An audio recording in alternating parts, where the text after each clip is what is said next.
Bismillahirrahmanirrahim. Assalamualaikum warahmatullahi wabarakatuh. Alhamdulillahi ala ihsanihi wa syukru lahu ala taufiqihi wa amtinanihi. Asyhadu an la ilaha illallah wahdahu la syarikalah wa asyhadu anna Muhammadan abduhu wa rasuluhu sallallahu alaihi wa ala alihi wa ashabihi wa man sara ala nahjihi wa istanna bisunnatihi ila yaumi liqaihi.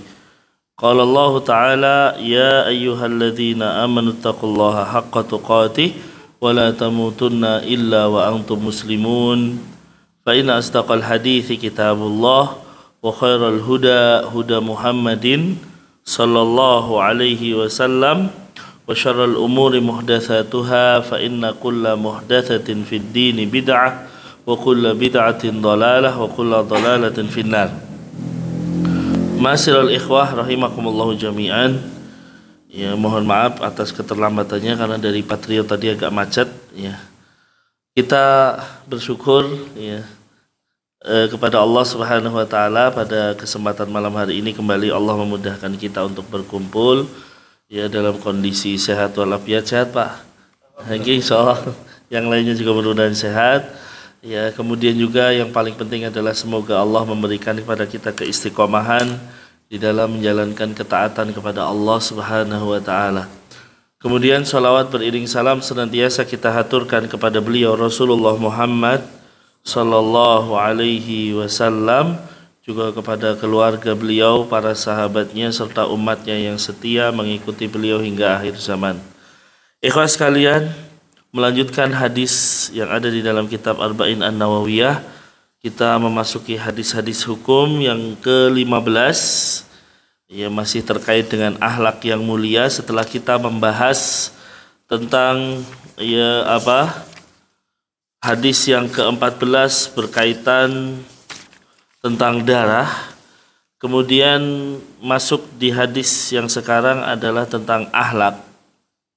Ya, karena hadirin yang dimuliakan oleh Allah Subhanahu wa taala, sekali lagi Islam adalah agama yang dibangun dengan akhlak yang mulia. Baik, redaksi hadisnya ya.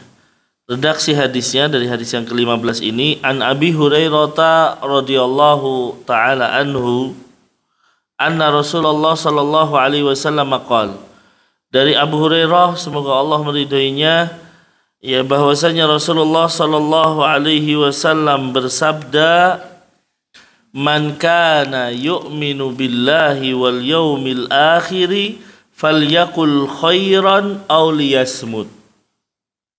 Ya, barang siapa, ya, dari Abu Hurairah semoga Allah meridhoinya, bahwa Rasulullah bersabda, barang siapa yang beriman kepada Allah dan hari akhir, maka dia hendaknya berkata baik atau diam. Wa man kana yu'minu billahi wal yaumil akhir falyukrim jarahu. Barang siapa yang beriman kepada Allah dan hari akhir, hendaknya dia memuliakan tetangganya. Wa man kana yu'minu billahi wal yaumil akhir falyukrim dhaifahu. Barang siapa yang beriman kepada Allah dan hari akhir, hendaknya dia memuliakan tamunya. Hadis ini sahih, diriwayatkan oleh Al-Imam Bukhari dan Imam Muslim. Hadirin yang dimuliakan oleh Allah Subhanahu wa taala, satu hadis yang agung ya, yang merupakan hadis-hadis berkaitan tentang akhlak tadi sudah kita katakan ya, karena ya, kalau kita lihat di dalam syarahnya Ustadz Firanda, kita lihat bahwa hadis ini berkaitan dengan akhlak karena agama Islam adalah agama yang mementingkan akhlak mulia. Ya, Nabi bersabda apa? Akmalul mu'minina imanan ahsanuhum khuluqa. Yang paling kaum mukminin yang paling sempurna adalah yang paling baik akhlaknya. Kemudian juga Nabi mengatakan apa? Inna min ahabbikum ilayya wa aqrabikum minni majlisan. Sesungguhnya di antara orang yang paling aku cintai dan yang paling dekat tempat duduknya kepadaku pada hari kiamat, yaumal qiyamah, siapa? Ahasinakum ahlaqa, orang yang paling bagus ahlaknya. Ya, maka ini menunjukkan bahwa hadis ini berkaitan tentang ahlak. Yaitu dari Abu Hurairah, semoga Allah meridhoinya. Kita tahu Abu Hurairah insya Allah sudah sahabat yang sangat terkenal. Ya, nama beliau adalah Abdurrahman ibn Sahr. Disebut Abu Hurairah karena beliau sangat mencintai kucing kan gitu. Hurairah gitu. Ya, dalam bahasa lainnya kucing itu hirrah atau kitun kan gitu. Nah, ya, kemudian beliau itu masuk Islam sebenarnya di akhir-akhir masa Rasulullah di dunia ini. Beliau itu masuk Islam di tahun ke-7 Hijriah pada saat apa? Perang Khaybar kan gitu. Pada saat selesai perang Khaybar, beliau baru masuk Islam, ikhwah. Tapi lihat, meskipun masuk Islamnya yang terakhir, tetapi kalau diurutkan siapa yang paling banyak meriwayatkan hadis, beliau menjadi orang yang paling banyak meriwayatkan hadis. Kenapa? Karena dari tahun 7 Hijriah sampai Rasulullah meninggal, beliau fokus belajar hadis. Beliau senantiasa mendampingi Rasulullah, bahkan sengaja tidur di Masjid Nabawi, Ahlu Suffah katanya. Ya, orang-orang yang tinggal di masjid. Ya, apalagi beliau memiliki hafalan yang sangat kuat. Nah, ini Abu Hurairah radhiyallahu taala anhu. Ya, namun demikian, ya tentunya diantaranya orang-orang Syiah dan lain sebagainya ingin menjatuhkan kedudukan beliau. Ya, banyak sekali tuduhan-tuduhan dusta, ya serangan-serangan yang dialamatkan kepada sahabat yang mulia ini. Ya, orang-orang Syiah ini mengatakan bahwasanya Abu Hurairah adalah orang yang murtad dan lain sebagainya. Tetapi hadirin yang dimuliakan oleh Allah Subhanahu wa taala, kalau kita melihat ada orang menghina sahabat Nabi, ya, atau orang-orang itu yang meremehkan sahabat Nabi, ketahuilah bahwasanya orang tersebut adalah orang yang sesat gitu. Kalau ada orang mencela sahabat Nabi, satu pun mencela sahabat Nabi, ketahuilah bahwasanya orang tersebut adalah orang yang sesat. Karena Al-Quran dan Sunnah memuliakan sahabat Nabi, Al-Quran dan Sunnah membela sahabat Nabi, hadis-hadis Nabi juga bagaimana mengatakan jangan celak sahabatku, kok dia mencela kan gitu. Ya, berarti dia orang yang sesat. Ya, kenapa orang Syiah gemar mencela atau bahkan menjatuhkan kedudukan Abu Hurairah, hadirin yang dimuliakan oleh Allah? Karena orang Syiah ingin menjatuhkan atau menolak hadis-hadis Nabi gitu. Dan kita tahu orang yang paling banyak meriwayatkan hadis Nabi adalah Abu Hurairah. Kalau Abu Hurairah dijatuhkan kehormatannya, hadisnya jadi jatuh kan gitu. Padahal banyak sekali hadis dari beliau. Ya, makanya orang yang menolak atau mencela Abu Hurairah, tujuannya adalah menolak hadis-hadis dari Nabi SAW. Dan ini sebenarnya perangainya Syiah, ya. Maka kita harus hati-hati. Perangainya Syiah, kenapa mereka mencela para istri-istri Nabi? Ya, kenapa mereka mencela sahabat-sahabat Nabi? Ya, sebenarnya tujuannya adalah mencela Rasulullah. Tujuannya adalah mencela Nabiullah Muhammad. Karena apa? Kalau seandainya mereka langsung mencela Nabi Muhammad, ya pasti akan ditolak oleh kaum muslimin. Kan jelas. Ya pasti kaum muslimin akan, oh ya berarti orang Syiah orang sesat, nggak bisa diterima. Padahal mereka menginginkan diakui sebagai orang muslim, kan itu orang Syiah.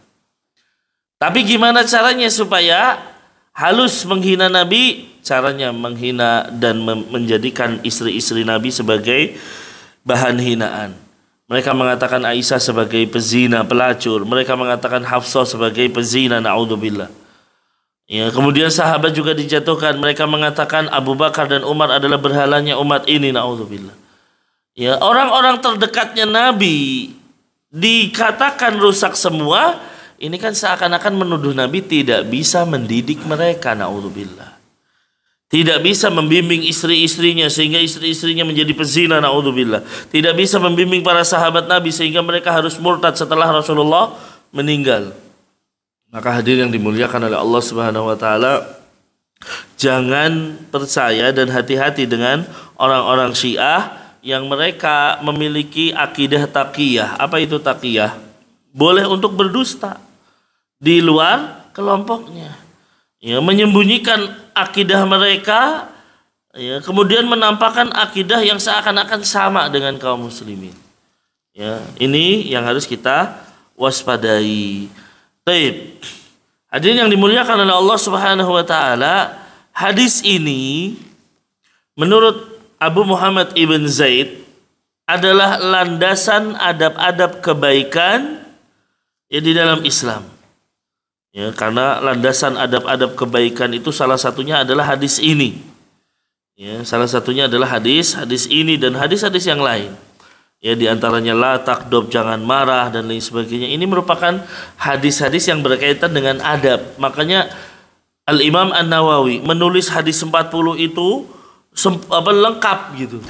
Ada hadis berkaitan awalnya tentang kewajiban-kewajiban di dalam Islam. Kemudian ditulis tentang, ya, akhlak, adab-adab di dalam Islam dan lain sebagainya. Ya, makanya hadirin yang dimuliakan oleh Allah Subhanahu wa taala, kalau kita bicara Al-Imam An-Nawawi, umur beliau kan enggak sampai 50 tahun. Ya, ada yang mengatakan 40 tahun beliau sudah meninggal, ada yang mengatakan 45. Ya, muda sekali. Ya, tetapi bagaimana keikhlasan beliau dalam menulis buku-buku sehingga bukunya penuh dengan manfaat. Sehingga kitab-kitab yang beliau tulis itu benar-benar berisi, ya, faedah-faedah yang banyak. Kalau kita lihat Riyadhus Shalihin, bagaimana isinya, Masya Allah. Ya, hadis-hadis yang mulia. Kemudian ke kitab Arba'in An-Nawawi. Ya. Nah, ini menunjukkan bagaimana keberkahan umur yang dimiliki oleh Al-Imam An-Nawawi. Makanya beliau oleh, ya, sebagian orang dijuluki dengan apa? Muhyiddin, kan gitu. Apa artinya Muhyiddin, ikhwas kalian? Yang menghidupkan agama ini. Ya, yang menghidupkan agama ini. Ya, tapi begitu didengar oleh Al-Imam An-Nawawi, apa jawaban beliau? Saya benar-benar tidak ridho. Saya tidak ridho kepada orang yang menjuluki saya sebagai Muhyiddin. Ya, bukan beliau senang, oh saya disebut Muhyiddin, ya kesenangan, tidak. Beliau marah. Saya tidak akan ridho kepada siapapun yang menjuluki saya sebagai Muhyiddin. Nah, ya, hadirin yang dimuliakan oleh Allah, ya, Al-Jurdani juga mengatakan bahwa hadis ini itu adalah hadis yang penting di dalam bidang adab-adab kebaikan. Makanya ada sebagian mengatakan bahwasanya hadis ini adalah separuh keislaman. Ya, separuh keislaman, karena hukum Islam itu ada yang kaitannya dengan Allah dan makhluk. Hadis ini berkaitan dengan makhluk. Ya, bahwasanya termasuk perangai orang yang sempurna imannya adalah yang bersikap sayang kepada makhluk Allah, mengucapkan kalimat yang baik, ya, bukan kalimat yang jelek, menjadi orang yang bermanfaat, ya, dan lain sebagainya. Nah, kemudian hadirin yang dimuliakan oleh Allah Subhanahu wa taala, di sini Rasul mengatakan man kana yu'minu billahi wal yaumil akhir. Ya, kita bahas iman. Ya, kita membolak-balik ini atau bolak-balik kita pembahasannya hampir ada yang sama, seperti misalnya kalimat iman. Iman itu secara bahasa artinya apa? Membenarkan, kan gitu. Ya, sedangkan istilahnya atau secara istilah apa? Ya, iman itu harus terkait dengan 3 unsur. Ya, apa, Pak? Hati, lisan, dan anggota badan, kan gitu. Artinya apa? Hati.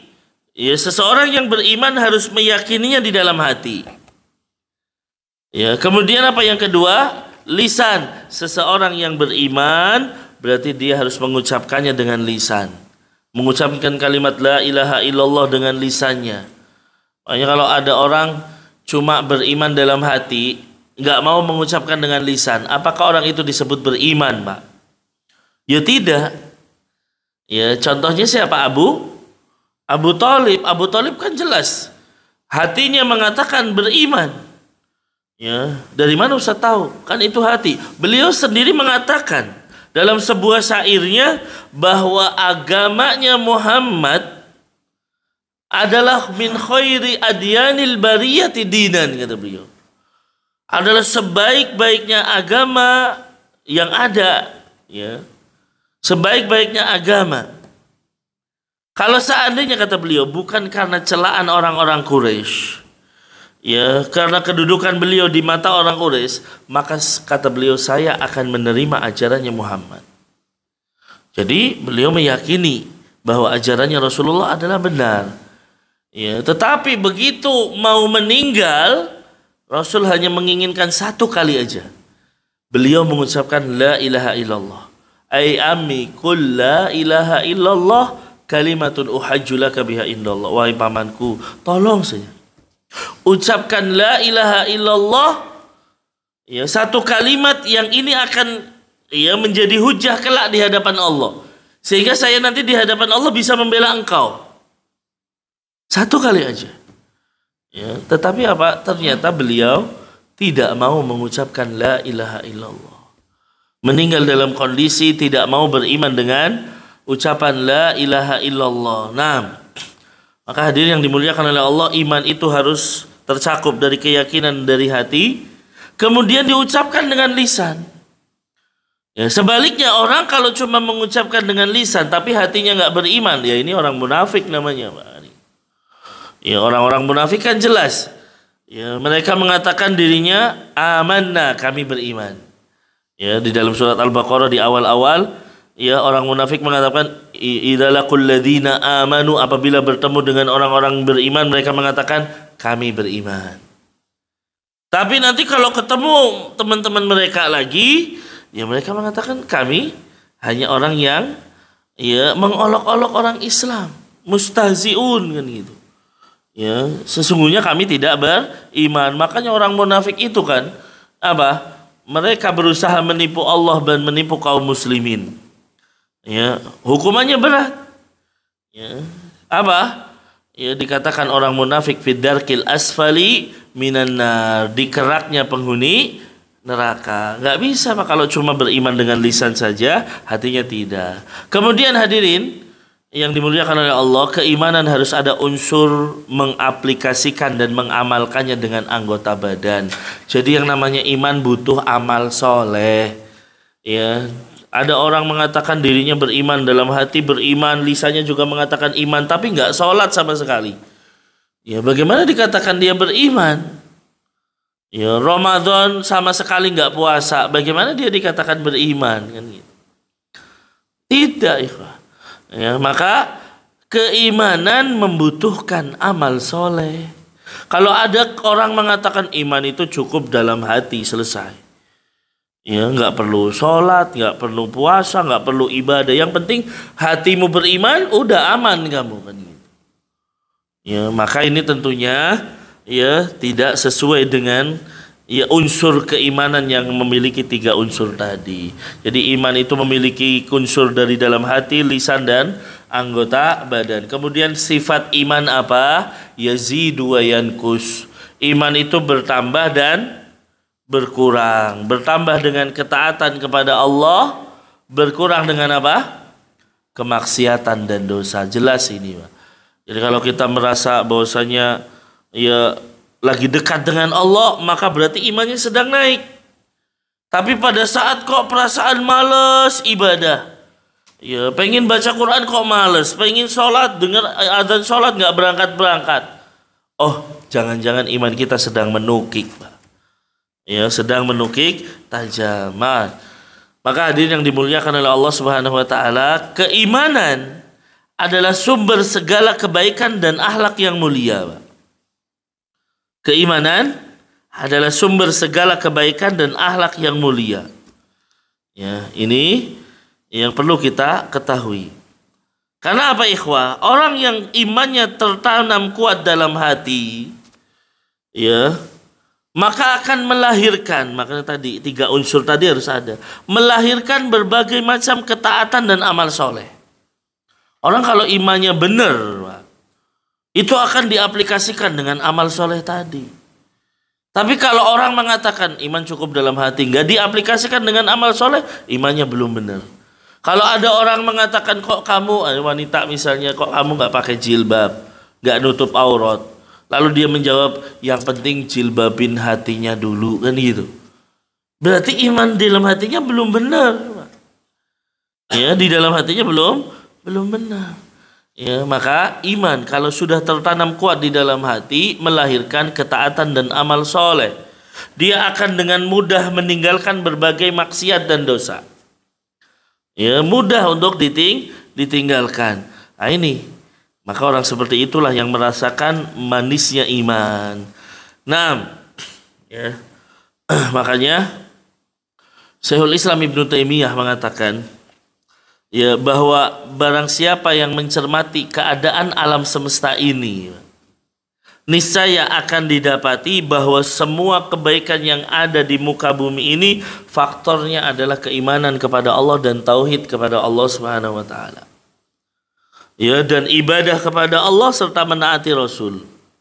Tapi segala keburukan yang ada di muka bumi ini, bencana, fitnah, ya, mungkin serangan musuh-musuhnya, itu faktornya karena apa? Karena kesyirikan, menyelisihi perintahnya Rasul, dan ibadah kepada selain Allah. Ini yang perlu kita camkan. Jadi tauhid itulah sumber, ya, bagaimana keamanan ada di muka bumi ini. Baik. Itu iman. Nah, di sini Rasul mengatakan, man kana yu'minu billahi wal yaumil akhir. Siapa yang beriman kepada Allah dan hari akhir. Kok ada penyandingan iman kepada Allah dan hari akhir? Ya, iman kepada Allah dan hari akhir. Rasulullah mengiringi keimanan pada Allah dan hari akhir, ya, karena iman kepada Allah sebagai motivator kita beramal soleh. Ya, kemudian iman kepada hari akhir adalah motivator kita meninggalkan dosa dan maksiat, kan gitu harusnya. Orang kalau benar keimanannya kepada Allah, ini menjadi motivator dia beramal soleh. Orang kalau benar keimanannya dia kepada hari akhir, dia akan dengan mudah meninggalkan dosa dan maksiat. Makanya di sini Rasul, ya, di dalam syarahnya Ustaz Firanda di sini dikatakan bahwa penyandingan antara keimanan dengan Allah dan hari akhir di dalam Al-Quran itu disebutkan dalam 20 ayat. Ya, di dalam Al-Quran disebutkan dalam 20 ayat. Salah satunya adalah surat Al-Baqarah ayat 232. Allah mengatakan apa? Dzalika yu'adzu bihi man kana minkum yu'minu billahi wal yaumil akhir. Ya, apa artinya? Demikianlah yang dinasehatkan kepada orang-orang yang beriman di antara kalian kepada Allah dan hari akhir. Nasihat Allah berikan kepada orang yang beriman kepada Allah dan hari akhir. Nah, maka di sini kata beliau, kenapa disandingkan antara iman kepada Allah dan hari akhir? Ya, kalau kata beliau, para ulama menjelaskan bahwasanya seseorang kalau imannya benar atas keduanya, kalau seseorang imannya benar kepada Allah dan hari akhir, maka ia akan mudah beramal soleh dan meninggalkan maksiat. Tadi sudah kita katakan. Makanya iman kepada Allah motivator beramal soleh, iman kepada hari akhir motivator meninggalkan dosa dan maksiat. Ya, ini, ya, karena apa? Dia sadar bahwa akhirat adalah segala-galanya. Sedangkan dunia, ya, adalah sarana untuk menggapai akhirat. Ini penyandingannya. Ya, sebagian mengatakan, diantaranya Syekh Ibrahim Ar-Ruhaili mengatakan bahwa iman kepada Allah itu sudah mencakup iman kepada malaikat, ya, iman kepada Rasul, iman kepada kitab, gitu. Dan juga iman kepada, ya, takdir baik dan buruk, rukun iman. Ya. Jadi kalau kita rukun iman kan ada 6. Tapi disebutkan di sini kok cuma 2. Barang siapa yang beriman kepada Allah dan hari akhir. Kata Syekh Sulaiman Ar-Ruhaili, iman kepada Allah mencakup 4 yang lain gitu kan. Yaitu apa? Iman kepada malaikatnya, kepada kitabnya, kepada rasulnya, kepada takdir. Ya, tersisa siapa? Iman kepada hari kiamat. Ya, nah ini makanya disebutlah 2 itu. Ya, disebutlah iman kepada Allah dan hari akhir karena keimanan kepada Allah mencakup ya iman kepada malaikat, mencakup iman kepada kitab-kitabnya, kepada rasulnya dan kepada takdir. Naam. Taib. Ikhwah sekalian, iman kepada Allah ya tentunya terdiri dari beberapa hal, dan ini bolak-balik juga sudah kita sampaikan. Pada saat kita membahas tentang rukun iman ini sudah kita sampaikan. Iman kepada Allah mencakup dan harus terkandung yang pertama, kita beriman dengan wujud Allah. Kita beriman dengan keberadaan Allah Subhanahu wa taala. Ya, bahwasanya Allah itu ada. Karena ada sebagian orang menganggap ya Allah mana? Enggak ada. Ya berarti enggak ada kan gitu. Nah ini ya. Maka perwujudan iman kita kepada Allah harus kita mengimani keberadaan Allah Subhanahu wa taala. Imani wujud Allah. Kemudian yang kedua, apa? Harus beriman dengan rububiyah Allah. Ya. Apa itu rububiyah? Ya, secara gampangnya adalah perbuatan Allah Subhanahu wa taala. Kita imani perbuatan Allah. Perbuatan Allah apa saja? Allah itu yang maha menghidupkan, Allah itu yang maha mematikan, Allah itu yang memberi rizki, ya, Allah itu yang mengatur alam semesta. Ini perbuatan Allah Subhanahu wa taala. Maka ini harus kita imani, ikhwah. Meskipun kalau kita bicara rububiyah Allah, hampir seluruh manusia itu beriman dengan hal ini. Ya, karena kalau kita bicara misalnya kepada orang-orang musyrik di zaman Rasulullah, kalau ditanya siapa yang menciptakan mereka, la yaqulunna Allah. Ya, yang menciptakan mereka adalah Allah Subhanahu wa taala, bukan yang lain. Ya, jadi ya begitu misalnya orang musyrik dalam kondisi ya meminta keselamatan di tengah lautan, ya mereka mintanya kepada Allah. Karena yang menyelamatkan mereka adalah Allah. Ini orang-orang musyrik. Maka kalau dibilang rububiyah, orang musyrikin juga sebenarnya mengakui. Ya, kalau ditanya siapa yang menciptakan langit dan bumi, tegas mereka mengatakan Allah. Enggak ada yang mengatakan oh yang menciptakan berhala fulan, yang menciptakan Lata, Uzza. Enggak mungkin mereka mengatakan demikian. Mereka yakin tegas mengatakan Allah. Ya, bukan yang lain. Tapi tetap mereka tidak dikatakan sebagai orang yang bertauhid. Kenapa? Karena begitu sisi penyembahan, menyembahnya kepada selain Allah. Yaitu di dalam yang ketiga, iman kepada uluhiyah Allah. Nah, uluhiyah itu apa? Gampangannya adalah perbuatan kita kepada Allah. Kalau tadi dari Allah kepada kita, sekarang kita kepada Allah. Bagaimana kita beribadah kepada Allah Subhanahu wa taala, bahwasanya Allah lah satu-satunya yang berhak untuk diibadahi dan disembah kan gitu. Nah, ini ikhwah sekalian yang menjadikan kebanyakan orang tidak bisa masuk dalam tauhid atau tidak dikatakan sebagai orang yang bertauhid dari sisi ini biasanya. Ya, mereka kalau ditanya siapa yang menciptakan, ya Allah. Tapi begitu, kenapa kamu nggak minta sama Allah? Loh, nggak bisa, saya minta kepada ya orang yang terdekat dengan Allah. Ini kan orang-orang soleh semuanya. Ya, kalau kita langsung mintanya kepada Allah, ya nggak sopan kan gitu. Ya, atau misalnya apa? Nggak pas. Mereka menyamakan Allah dengan misalnya raja. Kita mau ketemu raja kan nggak bisa langsung, harus ketemu ajudannya dulu misalnya. Tapi Allah tidak seperti itu. Ya, ketika para sahabat bertanya kepada Nabi, ya Rasulullah, Allah itu dekat sehingga kita kalau minta harus lirih, atau Allah itu jauh sehingga kita harus teriak-teriak kalau minta. Maka Allah turunkan surat Al-Baqarah 186. Apa bunyinya? Wa idza sa'alaka ibadi anni fa inni qarib, kan gitu. Ya, kalau hambaku bertanya kepada engkau wahai Muhammad tentangku, jawablah bahwasanya aku itu dekat. Kedekatannya sampai seperti apa? Ujibu da'watad da'i idza da'an. Saya akan kabulkan orang yang berdoa kalau dia berdoa. Ini kedekatan Allah Subhanahu wa taala. Ya, makanya hadirin yang dimuliakan oleh Allah Subhanahu wa taala, Islam itu atau Allah itu tidak suka dengan yang namanya wasilah atau wasitoh, perantara gitu. Ya, kamu minta perantaranya wali misalnya. Kamu minta perantaranya berhala. Kamu minta perantaranya orang soleh. Allah tuh lebih suka kalau kita langsung minta kepada Allah.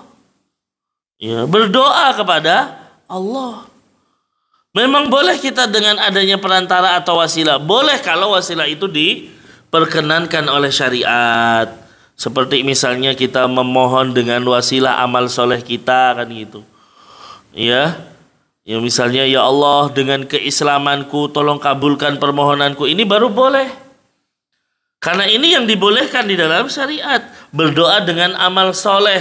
Ya sebagaimana dalil 3 orang yang masuk ke dalam goa, kan gitu. Itu kan wasilahnya dengan amal soleh. Atau wasilahnya dengan asma wa sifat, nama-nama dan sifat-sifat Allah Subhanahu wa taala, itu baru boleh. Tapi kalau mengatakan ya berhala-berhala yang ada ini sebenarnya untuk mendekatkan diri kepada Allah, inilah yang tidak benar. Inilah yang tidak disukai oleh Allah Subhanahu wa taala. Kemudian ya iman kepada Allah, tentunya kita juga beriman dengan nama-nama dan sifat-sifat Allah. Kita menetapkan nama-nama dan sifat-sifat Allah sesuai dengan yang ditetapkan oleh Allah di dalam Al-Quran maupun ditetapkan oleh Rasulullah di dalam hadis-hadis Nabi, tanpa harus membagaimanakan. Gak usah nanya kaifa itu bagaimana sih, kan gitu. Ya, kalau ya Allah mengatakan, ya di dalam hadis Nabi mengatakan Allah turun setiap sepertiga malam terakhir ke langit dunia. Gak usah nanya bagaimana turunnya. Udah kita yakini Allah turun. Dan turunnya Allah sesuai dengan kelayakan Allah, tidak disamakan dengan makhluk. Ya, kenapa kita terkadang menanyakan bagaimana atau bahkan menyamakannya dengan makhluk? Karena yang tergambar di dalam kita, ya, Tuhan itu seperti makhluk, naudzubillah. Padahal kan jelas di dalam Al-Quran apa kaidahnya dalam nama dan sifat, laisa kamislihi syai'un wa huwas samiul basir. Tidak ada yang serupa dengan Allah. Dan Allah Maha mendengar lagi Maha melihat. Jelas Allah punya tangan, gak usah dipikirin tangannya kayak tangan kita, naudzubillah. Gak usah dipikirin tangannya seperti apa. Kenapa? Karena kita pengennya tuh apa? Menyamakan Allah dengan makhluk. Dan ini pikiran datangnya dari mana? Dari setan. Sudah kita imani ya apa yang ditetapkan oleh Al-Quran dan ditetapkan oleh hadis-hadis Nabi ya dari Allah dan Rasulnya, selesai. Ini konsekuensi keimanan kepada Allah. Ya, kemudian keimanan kepada hari akhir, yaitu mengimani semua yang dikabarkan oleh Allah dan Rasulnya di dalam hadis-hadisnya yang sahih. Kalau kita bicara alam gaib, Pak, karena keimanan kepada hari akhir adalah alam gaib, itu harus berdasarkan dalil. Ya, bukan katanya atau sekedar mimpi, nggak bisa. Saya mimpi tanggal segini kiamat, ini nggak bisa diterima. Kenapa? Harus ada dalil dari Allah dan Rasulnya. Jadi berbicara dalam alam gaib itu harus ada dalil yang menguatkannya. Ya, makanya di sini mengimani semua yang dikabarkan Allah dan Rasulnya dalam hadis-hadis yang sahih. Karena terkadang ada hadis-hadis palsu yang muncul lalu dijadikan sebagai hujah, tidak bisa. Hadisnya harus sahih, minimal hasan. Ya, jadi Mengimani itu semua yang ada di dalam hadis sahih mengenai apa yang terjadi setelah kematian seseorang, ya, hingga surga dan neraka. Jadi keimanan kepada hari kiamat atau keimanan kepada hari akhir dimulai dari keimanan terjadi setelah kematian seseorang sampai ujungnya mana? Surga atau neraka. Itu perjalanan kita. Perjalanan dari kematian kita sampai nanti ujungnya surga dan neraka, itu bukan perjalanan yang pendek. Bahkan bisa jadi lebih lama daripada umur kita di dunia. Ini harus kita pahami dan kita yakini. Ya, makanya ya kalau kita lihat orang meninggal, dia masuk dulu ke alam barzah. Alam barzah itu adalah alam antara dunia dan akhirat. Sebelum memasuki akhirat, kita berada dulu di alam barzah. Berapa tahun kita di alam barzah? Menunggu hari kiamat. Ya, umur kita di dunia mungkin 60 tahun, di alam barzah bisa lebih, Pak. Lebih dari umur kita. Ini baru di alam barzahnya. Belum nanti ketika dibangkitkan dari alam kubur. Ya, harus berada di padang mahsyar. Ini ribuan tahun. Ya, kita berdiri di padang mahsyar. Itu bukan sehari, 2 hari, seminggu, 2 minggu, sebulan, 2 bulan, setahun, 2 tahun, enggak, ribuan tahun. Ya. Hanya menunggu apa? Kepastian dari Allah Subhanahu wa taala, dihisab dan lain sebagainya. Ya. Jadi mereka berdiri. Dan di situ enggak ada istilahnya apa? Rebahan kan gitu. Ya, enggak ada istilahnya duduk-duduk, enggak, berdiri. Kiaman semuanya. Ya, ini yang harus kita pahami. Makanya ikhwas sekalian, ya, supaya kita kuat berdiri nanti di hari kiamat di hadapan Allah Subhanahu wa taala. Mari kita berdiri dulu di hadapan Allah di dunia ini. Ya, dengan kita kuat untuk melaksanakan sholat malam gitu. Supaya nanti kita kuat di akhirat. Nanti Ramadan dikuatkan kita untuk mengikuti sholat bersama imam sampai akhir. Ya, kan pahalanya apa? Nabi mengatakan man qama ma'al imam hatta yansharif, kan itu. Siapa yang sholat tarawih bersama imam sampai selesai, ditulis sholat semalam suntuk. Nah, ini kita lakukan sekarang di dunia, Pak. Nanti di akhirat, oh udah. Ya, kekuatan kita itu tergantung amal soleh kita. Ada yang tenggelam dengan keringatnya dan lain sebagainya. Maka ya, supaya kita kuat untuk berdiri di hadapan Allah. Ketika nanti ditanya umurmu digunakan untuk apa, masa mudamu untuk apa, ya, hartamu dari mana dan untuk apa, kemudian ilmumu sudahkah diamalkan, ini semua ditanyakan kelak di akhirat. Maka hadirin yang dimuliakan oleh Allah Subhanahu wa taala, keimanan kepada hari akhir itu dimulai dari kematian sampai akhirnya ujungnya surga atau neraka. Ya. Makanya kalau kita lihat setelah kematian di alam barzah, di situ sudah ada yang namanya fitnah kubur. Apa tuh fitnah kubur, Pak? Pertanyaan malaikat. Selesai fitnah kubur, kalau dia bisa jawab berarti dapat nikmat kubur. Kalau enggak, dia dapat azab kubur. Jadi ini berlangsung lama di alam kubur. Ya. Kemudian apa? Selepas itu kebangkitan manusia dari alam kubur, kan gitu. Mereka harus berdiri di padang mahsyar. Ya, selepas itu apa? Ya, menunggu hisab. Ya, makanya apa, orang-orang nanti begitu sudah lama mereka datang kepada Nabi Adam. Nabi Adam mintalah kepada Allah agar segera menghisab. Nabi Adam menolak, datanglah kepada Nabi Nuh, Rasul pertama.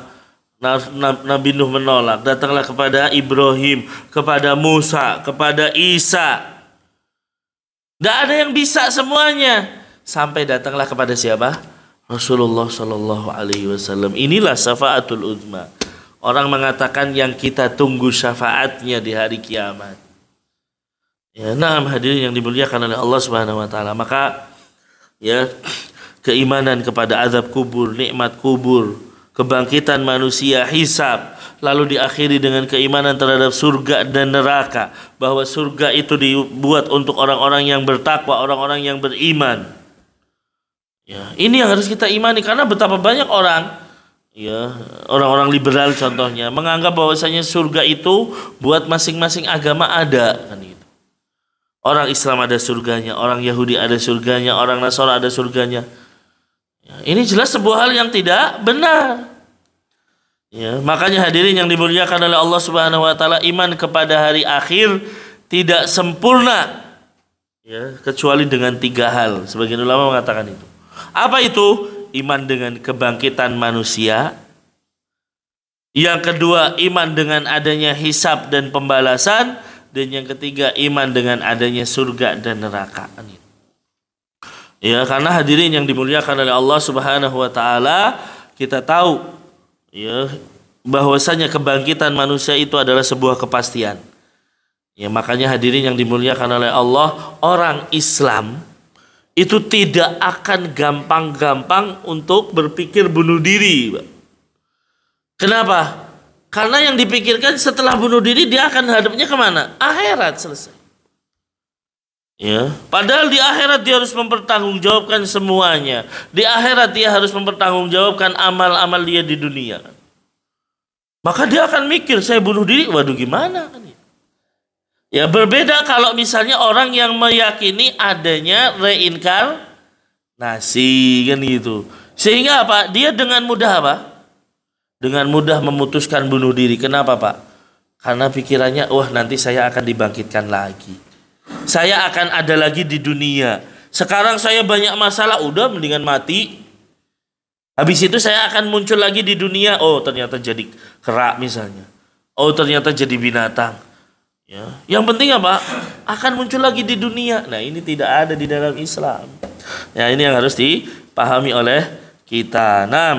Jadi penyandingan iman kepada Allah dan hari akhir, ya, menjadikan bahwa ini sebagai motivator kita beramal soleh. Kemudian hadirin yang dimuliakan oleh Allah Subhanahu wa taala, yang pertama di sini adalah falyakul khairan au liyasmut. Apa artinya, Pak? Berkata baik atau diam. Ya, berkata baik atau diam. Di sini ya Ustadz Piranda hafizahullah mengatakan perkataan manusia itu ada 3. Perkataan manusia itu ada 3. Apa? Perkataan yang baik, yang kedua perkataan yang buruk, dan yang ketiga adalah perkataan yang mubah. Ya, mubah ini kalau baik kan berarti dia mendapatkan pahala, kalau buruk berarti dia dapat dosa. Kalau mubah dia tidak berpahala dan tidak berdosa. Hadirin yang dimuliakan oleh Allah Subhanahu wa taala, perkataan baik itu ada 2 model. Model apa, Pak? Yang pertama adalah baik secara zatnya. Memang zatnya itu baik. Contohnya apa, Pak? Zikir, kan gitu. Contohnya apa? Bacaan Al-Quran. Ini namanya zatnya baik. Kemudian apa? Yang kedua, ya baik bukan secara zatnya tapi tujuannya. Baik secara tujuannya. Ya, maksudnya apa? Asal perkataannya itu mubah. Cuman perkataan itu bisa menjadikan orang tua kita bahagia misalnya. Berarti apa perkataan itu jadi baik. Perkataan itu menjadikan istri kita bahagia. Berarti perkataan itu adalah perkataan yang baik. Makanya hadirin yang dimuliakan oleh Allah Subhanahu wa taala, ya, ketika ada seorang sahabat membuat nangis orang tuanya, ya, apa kata Nabi? Pulanglah ke orang tuamu dan jadikan dia tertawa sebagaimana engkau jadikan dia menangis. Jadi menjadikan orang tua tertawa dan bahagia itu pahalanya besar. Ya, ini sebagai bagian dari berbakti kepada kedua orang tua. Maka hadirin yang dimuliakan oleh Allah Subhanahu wa taala, ya, ini yang namanya perkataan baik. Nah, ya maka di sini kita lihat ya contohnya obrolan yang mubah seseorang, ya, bahkan candaan dengan orang tua atau istri. Kalau menjadikan orang tua itu bahagia, ya istri itu bahagia, menyenangkan orang tua dan istri, maka obrolan tersebut berpahala. Mungkin kita semalaman ngobrol ngalor ngidul, tidak ada unsur ngerasani orang dengan istri kita, Pak, dengan pasangan kita. Ya, ini bisa bernilai pahala di sisi Allah Subhanahu wa taala. Makanya ikhwas kalian, dan ini sebagai nasihat buat saya pribadi dan juga ikhwas kalian yang punya istri, ya jangan sampai sepelekan berbicara dengan pasangan kita, Pak. Komunikasi yang baik dengan pasangan kita, karena ketika tercipta komunikasi yang baik dengan pasangan kita, rumah tangga kita jadi harmonis. Ya, kemudian apa? Ini menjadikan bahwasanya kita akan mendapatkan pahala dari komunikasi ini. Banyak pasangan atau ya suami istri ya mungkin terjadi cekcok, terjadi ya bahkan sampai perceraian. Sebabnya apa? Bisa jadi kurang komunikasi. Ya, jarang ngobrol.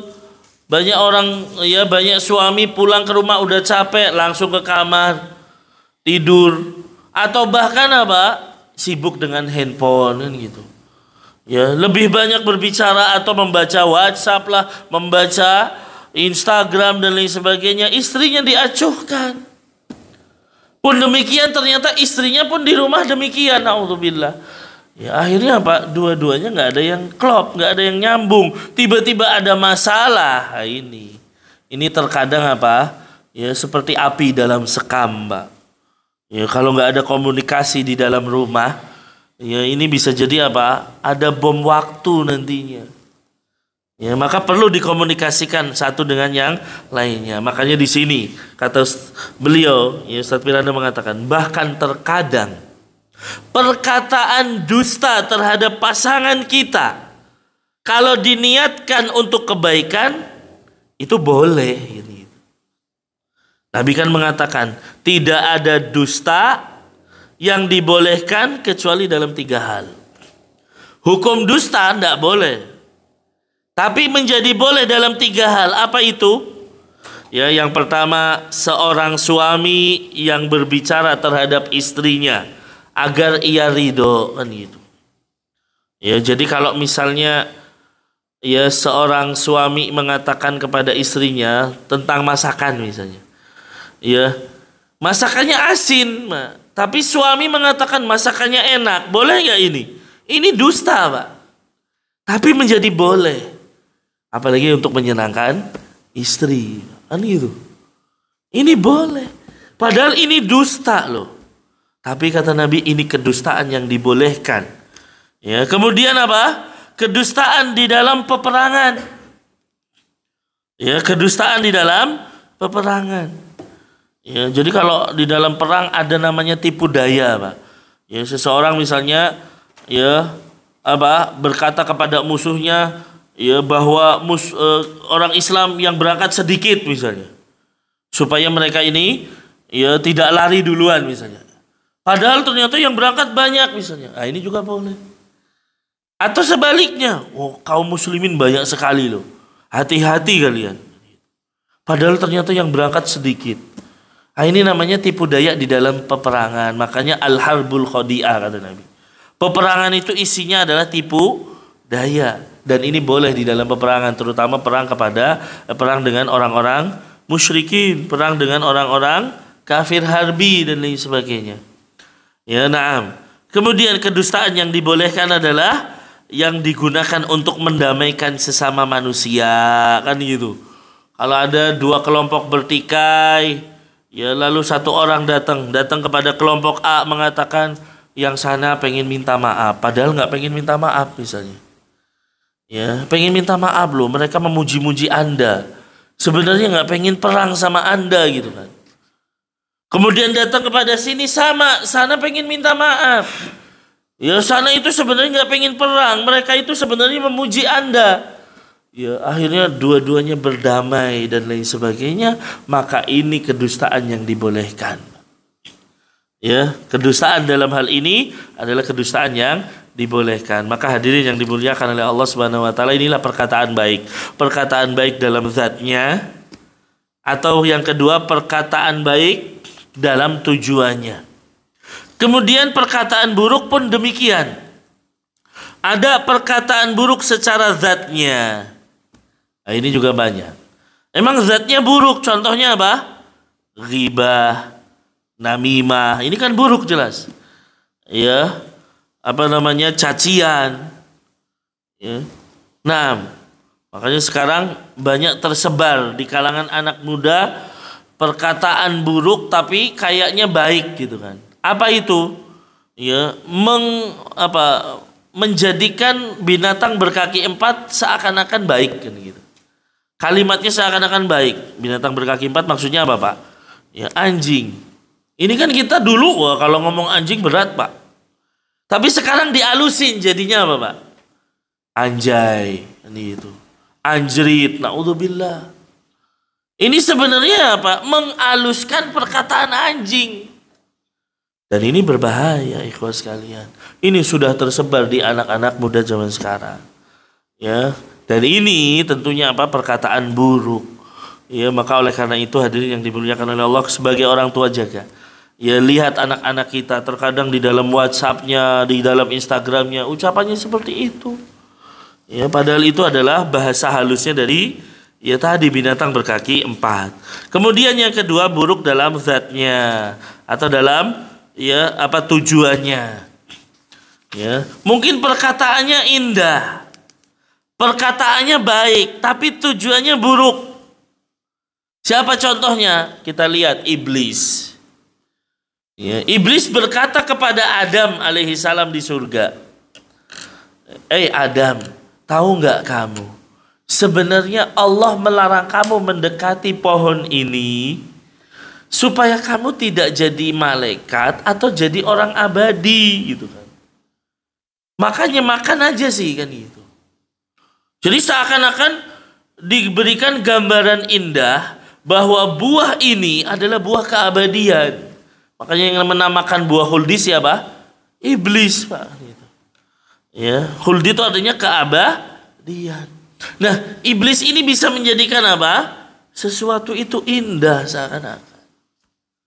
Ya, padahal tujuannya adalah buruk. Tujuannya apa sebenarnya? Supaya Adam dan Hawa keluar dari surga.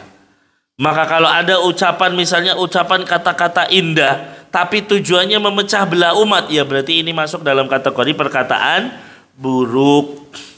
Ya, perkataan yang buruk. Nah, maka hadirin yang dimuliakan oleh Allah Subhanahu wa taala, Allah mengatakan di sini falyakul khairan aw liyasmut. Maka berkatalah baik atau diam. Oleh karena itu, perlu diketahui bahwa ucapan yang baik itu mencakup 4 aspek, Pak. Aspek yang pertama tujuan dan niatnya. Yaitu apa? Baiknya niat menjadikan kata yang terucap dari lisan terasa sejuk, Pak. Kalau niatnya baik, ya, betapa banyak kata-kata yang indah tapi ternyata seakan-akan seperti racun ini. Kemudian yang kedua aspeknya adalah kandungan makna ucapannya. Artinya apa? Ya, seseorang kalau mau berbicara harusnya itu selektif dulu. Kenapa ikhwas sekalian? Setiap ucapan yang keluar itu ada malaikat yang mencatatnya. Ya, akan ada malaikat yang mencatatnya. Kemudian aspek yang ketiga adalah kelembutan kata. Islam itu mengajarkan ketika kita berbicara lemah lembut, santun kan gitu. Tidak menimbulkan amarah yang berkobar-kobar kan gitu. Makanya ketika Aisyah, ada orang-orang Yahudi masuk ke dalam rumahnya Rasulullah minta izin.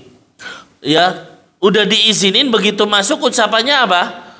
Assalamu alayka atau assalamu alaikum. Kan seakan-akan ucapan assalamualaikum tapi ternyata assalamu alaikum. Artinya apa? Kehancuran bagi kalian wahai keluarga Muhammad.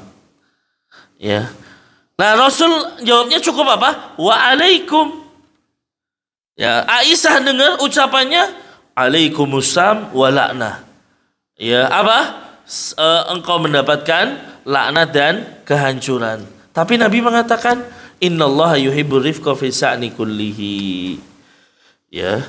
Rasul mengatakan kepada Aisyah, Allah itu menyukai kelemah lembutan dalam segala perkara. Maka jadilah orang yang lemah lembut. Bertutur kata dengan lemah lembut. Kemudian aspek yang terakhir adalah efek ucapan tersebut.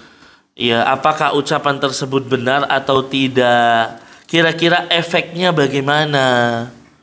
Terkadang orang berbicara, ya dia berbicara tanpa berpikir akibatnya. Ternyata setelah berbicara akibatnya buruk. Ya, dia bahkan harus minta maaf dan lain sebagainya. Mungkin yang dia ucapkan benar, Pak. Tapi dalam kondisi dan situasi yang tidak tepat. Akhirnya malah misalnya dia harus menghadapi tuntutan hukum. Dan ini banyak terjadi. Ya, maka kita perlu menjaga lisan kita. Dan betapa banyak orang-orang di media sosial berucap buruk dan lain sebagainya. Berkata yang tidak baik. Ya, bahkan mungkin ada unsur penghinaan dan lain sebagainya. Maka ini adalah hal yang tentunya tidak tepat. Ya, kita disuruh oleh Rasulullah berkata baik atau diam. Makanya ikhwas sekalian, seorang muslim ketika berbicara, ya dia berpikir yang saya bicarakan ini baik atau tidak. Ya, oh ternyata memang zatnya baik, oke. Atau yang kedua, apa tujuannya baik atau tidak? Jadi berpikir dulu, jangan sampai dia sudah ngomong baru nyesel. Nah, ini yang harus diperhatikan. Karena betapa banyak tadi orang baru udah ngomong baru nyesel. Makanya lihat kondisi ini baik atau tidak, ini akan berbahaya atau tidak, ini mengandung kemurkaan Allah atau tidak. Kalau tidak silahkan berbicara. Kalau enggak lebih baik diam. Ya, maka hadirin yang dimuliakan oleh Allah Subhanahu wa taala, inilah ya kalimat yang pertama dari Nabi Shallallahu Alaihi Wasallam. Barang siapa yang beriman kepada Allah dan hari akhir, hendaknya dia berkata baik atau diam. Itulah yang pertama terlebih dahulu. Ya, insya Allah kita akan bahas yang kedua, yaitu berbuat apa? Siapa yang beriman kepada Allah dan hari akhir, dia berbuat baik kepada tetangganya dan juga dia berbuat baik kepada para tamunya. Insya Allah kita bahas di pertemuan-pertemuan yang akan datang. Ya, ini waktunya sudah terlalu malam. Mungkin untuk tanya jawab kita pending di pertemuan yang akan datang saja. Wallahu a'lam bishawab. Ini saja yang bisa kita sampaikan di kesempatan malam hari ini. Mudah-mudahan bermanfaat. Kebenaran mutlak milik Allah Subhanahu wa taala, sedangkan kekeliruan murni karena lemahnya ilmu yang kami miliki. Mohon dibukakan pintu maaf yang sebesar-besarnya. Allahumma alimna ma yanfa'una wanfa'na bima 'allamtana wa zidna ilman ya rabbal alamin. Kita akhiri kajian kita dengan doa kafaratul majlis. Subhanakallahumma wa bihamdika asyhadu an la ilaha illa anta astaghfiruka wa atubu ilaik. Selanjutnya saya serahkan kepada pembawa acara.